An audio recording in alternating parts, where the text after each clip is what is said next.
Hey everybody, I'm Matt. Welcome to Local Motors. With me today is Jason, and today we are going to be talking a little bit about the new sports car platform we're developing.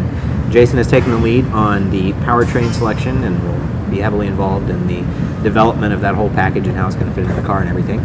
So we thought we'd sit down today and talk about some of the options that are on the table right now, as really it's the big ticket item that is the thing that we're waiting on in order to put together the design brief so that we can start a conceptual design challenge for this thing, so that we have a little bit better of a starting point. So what are we looking at so far, Jason?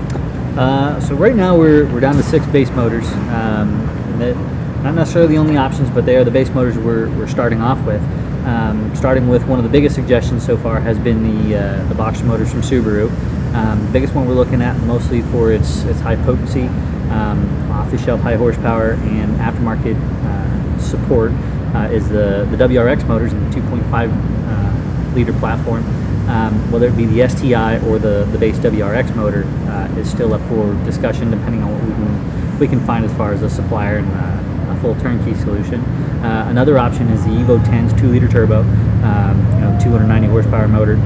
Same thing, depending on what we can find for a supplier of either a crate or a reman complete system, something that we can back up. We want to be able to offer these cars to people and give them a warranty, something they can put in, drive reliably. So, and it's not only that though, but it's not only do we want to be able to supply a warranty with the whole powertrain, but we want to be able to make it street legal in every state. Yes, California, of course, is a big one. Running a full emissions package to be able to get a CARB EO exemption number, similar to what we have on the Rally Fighters, but a lot of that was based on the fact that the motor we use in that is a crate motor that has a CARB exempt EO number. For everything that we've been looking at for the base, something to keep us in that lightweight platform, small motor for compactness, things like that. There's nothing out there right now with an EO exemption number for California, so we basically have to start with something and put all of the emissions equipment in. That's kept us mainly focused on the existing small turbo motors that manufacturers currently have out in vehicles. One of the motors we're looking at right now is the Hyundai Genesis, the 2-liter turbo coupes. Hyundai did announce that they're going to have a crate application for this, so we're talking with them to see what that entails, what we can get, and what we also have to look at on top of that as far as emissions goes. VW just recently started doing their global rallycross cars. Information I've been finding out, the 2-liter turbo motors out of the Golf R, whether it's the 256 horsepower motor or the 290 horsepower out of the new cars, is questionable what they are supplying and what we can see if we can get. Another option is the Focus ST 2-liter turbo and possibly the Mustang 2.3-liter turbo, which we just found information shows that about 305 horsepower.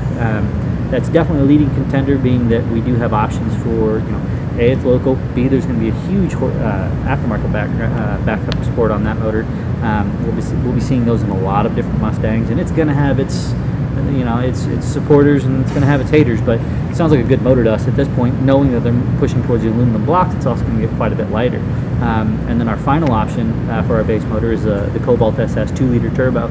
We currently have a relationship with GM with the Rally Fighter using the LS3 motors, so we're hoping that we can leverage that and see what we can get as far as a crate motor package for the Cobalt SS 2-liter turbo setup, which they also offer some modifications and various stage upgrades that we could apply to these and still maintain the warranties for the end user.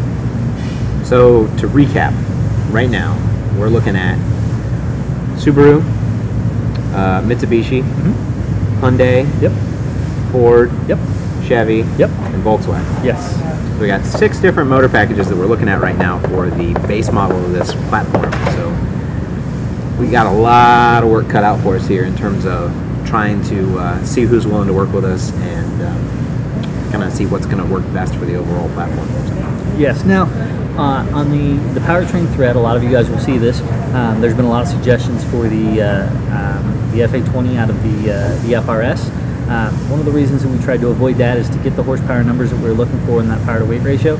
We would have to include a turbo, which right off the bat, throws out the emissions regulations for California and any sort of factory warranties that we can put on top of that. That being said, doesn't mean it's out the window, but as far as the base car goes, we can't really use that for our overall goals.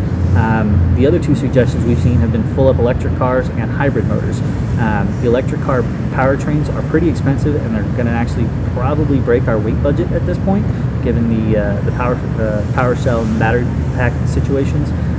As of right now, the technology is not far enough advanced, at least in our realm, that we could do that and keep the weights where we want them. Similar things go for the hybrids. We're not finding anything that's in our horsepower range, something that we can offer as a complete turnkey solution and maintain those warranties. And also the battery packs that come with those are still pretty heavy. Again, not things that are out of the question in the future, but as far as our base car goes right now and our primary targets, which you'll also see in the design brief, and some of those are currently posted in the project page. It just kind of puts those out of the realm for where we stand right now. Yeah, electric's definitely an interesting option, and it's one that comes up a lot. I hear that more than just about anything else. And it would be absolutely awesome if we could turn this platform into something like what the Tesla Roadster was, or what might have been if it was maybe a little bit lighter. Not to say that's not a fantastic car, but people still, clamor for those things, and you just can't get them because they only make 3,000 of them. So it would be nice to be able to put something else into that market. But for right now, what we're looking at is you're going to be adding about $40,000 to the price of the car over what you would be looking at for this base model that we're trying to build. So, keep an eye on it. We may do something like that in the future, and I wouldn't be surprised at all if we did. But for right now, we're sticking with the 250-ish horsepower range gas motors for at least this first evolution of the car. Yes. One of the big things that popped up is cost versus power. The LS3s and the Mustang Coyote motors starting to fall in from what we're seeing pretty close in cost as far as the MSRPs go. But you get a much bigger horsepower solution out of these other motors. We don't want to include those right off the bat. There's a huge horsepower issue. Power application is a big problem, especially if you hand it to a novice driver. Things will get real squirrely real fast. So we're worried a little bit about danger. But on top of that, we also want to look at the ability to offer a higher horsepower car for some of those more experienced drivers, people who want to go a little bit farther. So one of the things we will be looking at as we go down the road is, do we have an option for another high horsepower solution? In the case of the Focus, we want to take a look at maybe putting one of the Coyote 5 liters in it. In the case of the Cobalt motor, maybe putting one of the LS3s in it. In the case of the WRX and Evo and the VW motors, there's some very, very high horsepower builds out there. Things that also aren't out of the question. We're not looking at these cars as we don't want to see them modified. We're looking at it from the average user, the average buyer, the average driver that is going to spend $35,000, $40,000 on a vehicle. They'll have their warranty. They don't have to worry about that. Things are supposed to be about turnkey for them. But there are also going to be those people who want to go modify them, and we're fully up for supporting those, but they will be without that powertrain warranty at that point. And we're fully here to help you guys do those modifications, make those high horsepower cars, and go do some fun stuff with them. It's very exciting.